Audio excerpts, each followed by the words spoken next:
Most people assume that earning a higher salary is the primary solution to financial stress. The logic appears straightforward. If income increases, financial problems should shrink. If someone earns twice as much money, they should feel twice as secure. Yet when you look closely at how people actually experience money, a different pattern begins to emerge. Many individuals spend years chasing larger paychecks only to discover that the sense of financial freedom they expected never fully arrives. The salary grows, the lifestyle grows alongside it, and the feeling of being financially constrained often remains surprisingly familiar. Imagine two professionals. One earns $50,000 per year and dreams of reaching 100,000. The other already earns 100,000 and believes 200,000 will finally provide lasting security. Meanwhile, someone earning 200,000 may privately believe that true financial comfort begins somewhere much higher. The numbers change, but the emotional pattern remains remarkably consistent.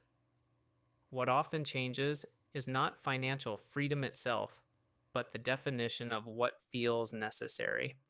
This is the salary illusion nobody talks about. The illusion is not that salary matters. Income is obviously important. It affects housing options, healthcare access, education opportunities, and overall quality of life.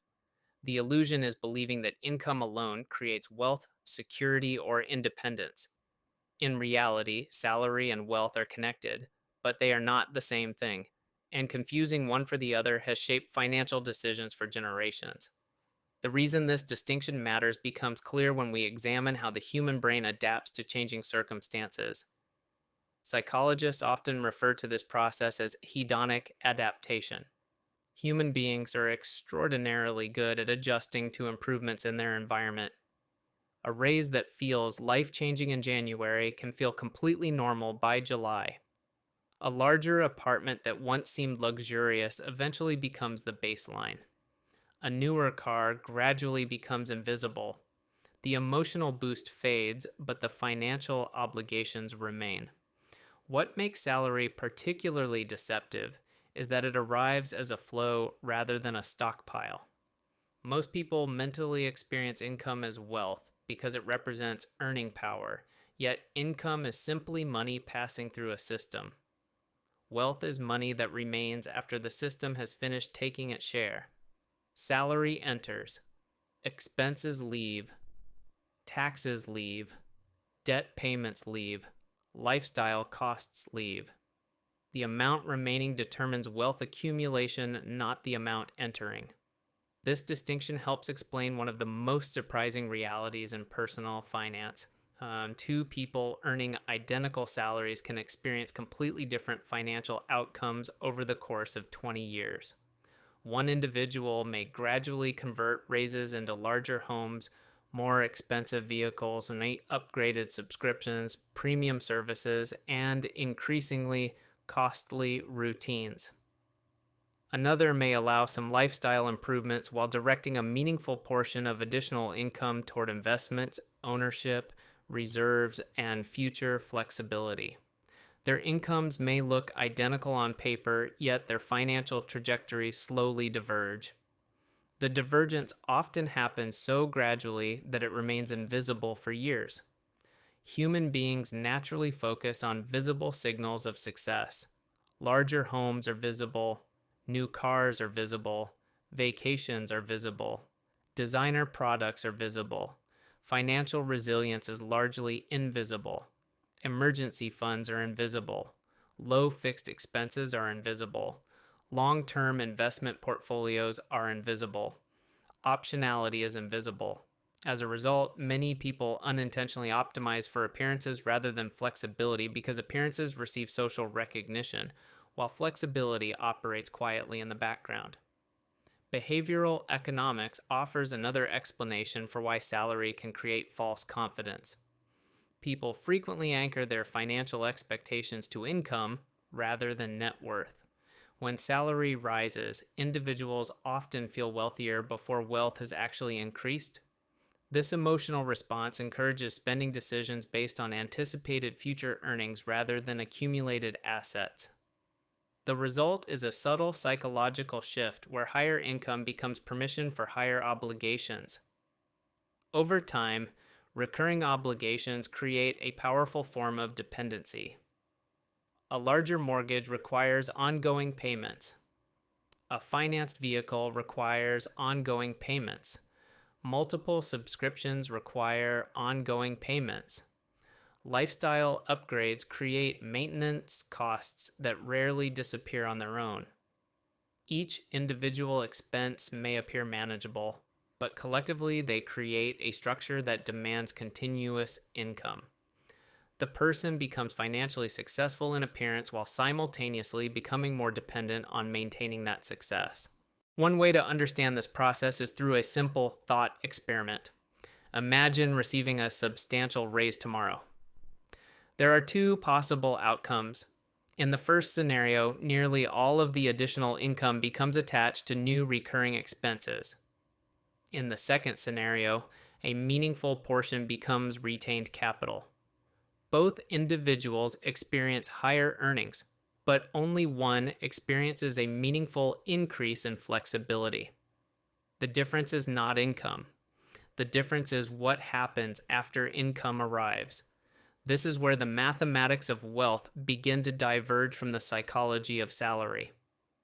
Wealth accumulation often appears slow because it is based on what remains rather than what enters. A person earning a moderate income while maintaining a strong savings rate may steadily build assets year after year. Another person earning significantly more may build very little if expenses expand alongside earnings. The higher earner may look wealthier. The disciplined saver may actually be wealthier. History provides many examples of this phenomenon. During periods of economic expansion, rising wages often create optimism about future prosperity. Increased access to credit amplifies this optimism by allowing households to bring future consumption into the present. Homes become larger. Vehicles become more expensive. Consumer expectations rise. Economic growth accelerates. Yet beneath the surface, dependency on continued income growth often increases as well. When economic conditions eventually change, the difference between income and wealth becomes much more visible. The inflationary periods of the 1970s offer a useful example. Many workers experienced nominal wage increases, yet rising prices reduced the real purchasing power of those earnings. People discovered that larger paychecks did not necessarily create greater financial security when the cost of maintaining their lifestyle increased at a similar pace. The lesson remains relevant because modern financial pressure often works in similar ways. What matters is not simply how much money enters a household, but how much purchasing power and flexibility remain afterward. Another reason the salary illusion persists is that modern economies naturally celebrate income. Careers, promotions, bonuses, and compensation packages provide clear metrics that are easy to measure. Wealth, by contrast, is often slower, quieter, and less visible. Society regularly asks what someone earns. It rarely asks how much flexibility they possess, how resilient their finances are, or how many years of expenses they could support without working. From a psychological perspective, this focus on salary can create an identity trap. People begin associating personal progress primarily with income growth. Every raise becomes evidence of advancement. Every promotion becomes confirmation of success. While these achievements are meaningful, they can sometimes distract from a deeper question. Is financial freedom actually increasing, or is the lifestyle simply becoming more expensive? This question becomes especially important because freedom and income do not always move together. Freedom is often determined by the gap between obligations and resources. Someone with modest expenses may possess significant flexibility even with average earnings. Someone with enormous obligations may possess very little flexibility despite impressive income. The relationship appears counterintuitive because income receives attention while obligations quietly shape reality. At a broader systemic level, the salary illusion reflects the structure of modern consumer economies. Economic growth depends heavily on spending, borrowing, upgrading, and continuous consumption. Individual financial resilience often benefits from a different set of behaviors, including delayed gratification, retained capital, lower recurring obligations, and long term investing. These incentives overlap in some areas, but they do not always align perfectly. What benefits consumption driven growth does not always maximize individual flexibility. The people who eventually recognize the salary illusion often undergo a subtle shift in perspective. They stop viewing raises exclusively as opportunities to spend more and begin viewing them as opportunities to increase resilience. They become less interested in maximizing visible consumption and more interested in expanding future options. Instead of asking how much they earn, they increasingly ask how much freedom their finances create.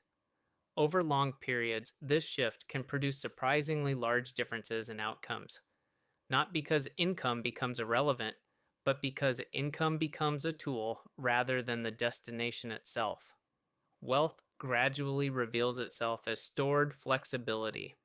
Financial security reveals itself as reduced dependency.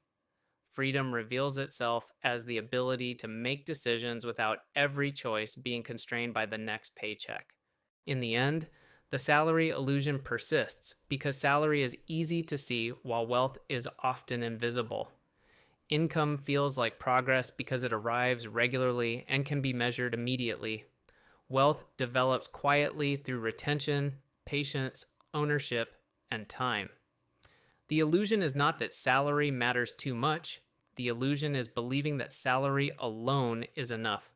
The people who understand the difference begin looking beyond what enters their financial system and focus instead on what remains after everything else has taken its share.